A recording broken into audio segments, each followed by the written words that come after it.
Well, hello, folks out there in YouTube land. Got a big show lined up for you. Let's get right on into it. All right, folks, SEC QB rankings have been updated. These are obviously the big-time difference makers, and this will be a fun show.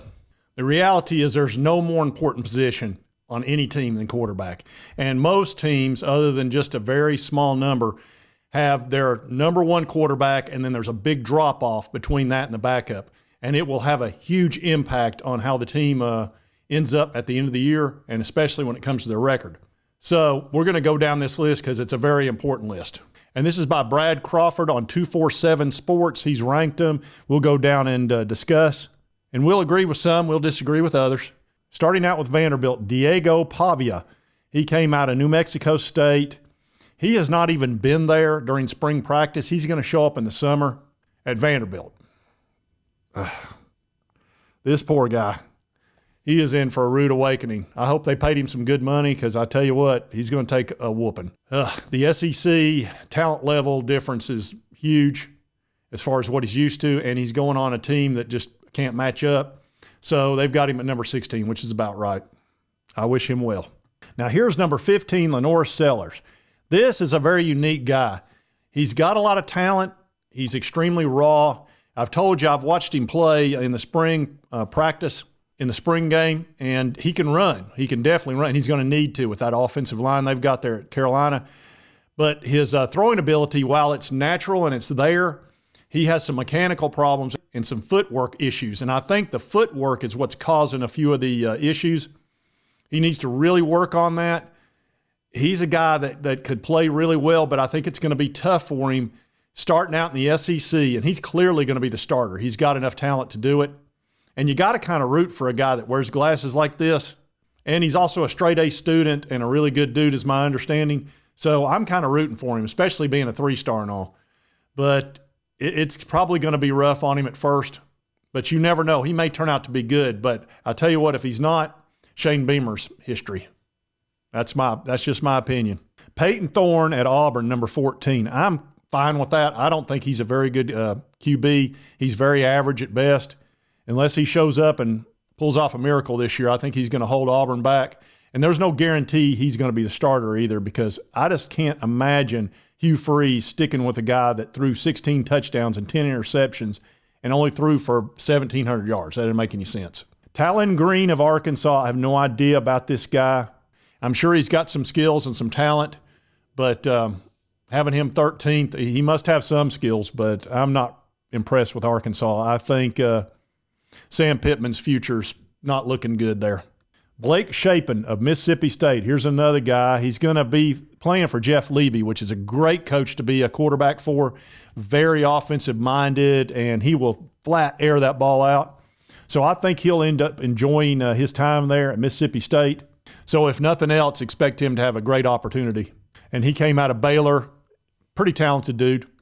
Brock Vandergrift. This is one of the most interesting transfer portal guys in the country. He was a 5-star. He was behind Carson Beck at Georgia. Didn't play at all.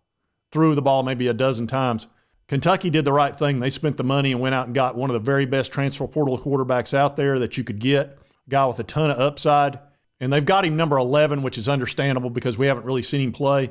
But he might end up in the top 5 very easily. I wouldn't be shocked if he did.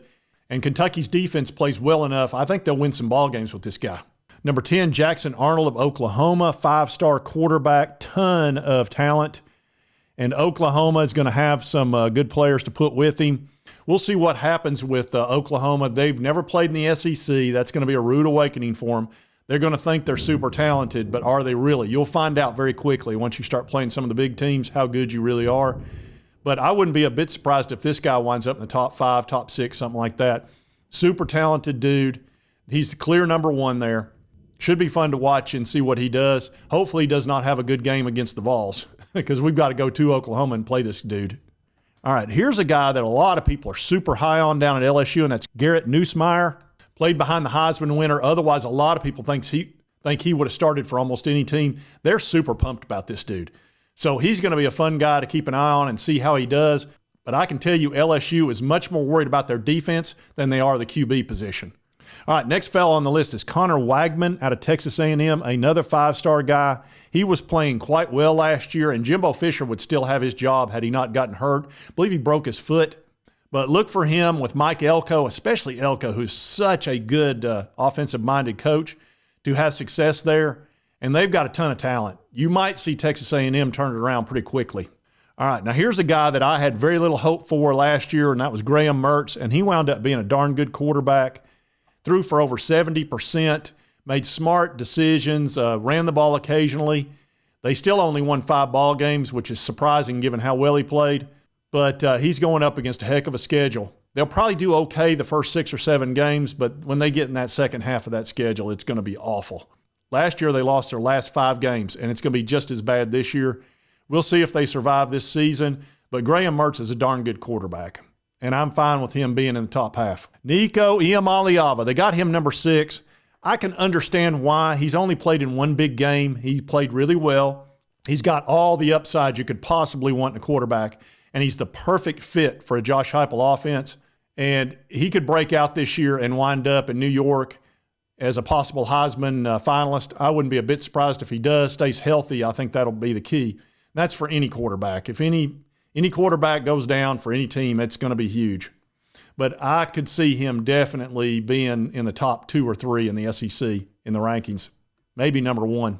Number 5, Brady Cook. I've talked about him. This guy's good. He runs the ball well. He makes very smart decisions. He's sneaky good. He will be playing on Sunday somewhere. I don't have any issue with him at number 5. They did lose their defensive coordinator. Went to LSU for money. So that'll probably hurt Missouri, but this dude can play, and he's got a great number 1 wide receiver in Luther Burden. Luther Burden. That dude's another Sunday player, probably a first-round pick. All right, Jalen Milroe. He is the biggest question mark and has a ton of upside for Alabama. Very talented, great, probably the best runner in the entire country when it comes to QB position. His throwing skills are a little bit limited. He throws a very nice deep ball, but his mid-range stuff is iffy. And we'll see how he does in this Kalen DeBoer offense. It's very centered around the quarterback having good timing, touch, and accuracy. I don't know if Milroe's the right pick for that, but you might see Kalen DeBoer adjust his offense around this guy's skill level. If not, he did bring in his own quarterback from Washington. So just saying, you might end up with a different quarterback at the end of the year. Don't be shocked if they, lose 3 or 4 ball games if that doesn't happen. All right, Jackson Dart. This is a very interesting player. This guy's got moxie on top of moxie.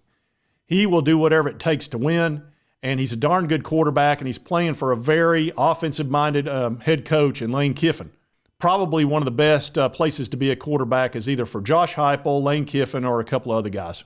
So having him at number 3, I'm fine with that. He's really proven himself over the last couple of seasons, so I'm fine with him at number 3. And this is a dangerous team because their schedule is a breeze compared to any other SEC schedule out there, just about. Maybe Missouri's is the only one that competes with it. All right, Quinn Ewers, I'm not a bit surprised he's number 2. This guy's an excellent quarterback. He's proven himself with some great numbers last year. Will be a top pick in the NFL. Texas is loaded with talent. They're ranked number 2 in the power rankings, and he's number 2 as quarterback. So this will be a very interesting season for them. Texas should be excited, and they got Arch Manning behind him. So Texas is really struggling. Then number 1, Carson Beck. I think this is a fairly obvious number 1 pick. It's a safe pick. They just picked up Jaden Rashada from Arizona State, the $13 million man who never got his money. Where's my money? Where's my money? Yeah, you got money to pay for fake mustaches, huh? But I don't have any problem with him at number 1. He played really, really well last year. He really showed out in that Auburn game. Auburn had Georgia beat. And then all of a sudden, Brock Vandagriff, in the early part of the season, he came into his own and started hitting Bowers, that tight end, and a bunch of other guys just started making great throws. And after I saw that, I was like, oh, crap. Georgia's got their quarterback. And they were struggling up till then for a few games. And then, like I said, once he found his groove, it was over. And then they wound up losing that game against Alabama. And that was it for them because there wasn't a big playoff like there's going to be this year. Georgia will be in the playoff this year, regardless. All right, folks, I did want to do the rankings on the QBs. Thought that would be a fun show. It's always cool to see where they put the quarterbacks because Nobody more important on the team. There just isn't. Maybe the head coach, I guess. It's about it. I'd say a head coach, quarterback, defensive coordinator's probably third. Anyway, if you like this content, be sure to hit that like button. Let's continue to cover all these big college sports stories. And right over here is the subscribe button. Hit this little button. Won't cost you a dime. Would help me out. I'd certainly appreciate it. And right over here is the most recent video YouTube. Thanks you'll enjoy. And we'll see you next time on Sports Talk Jay.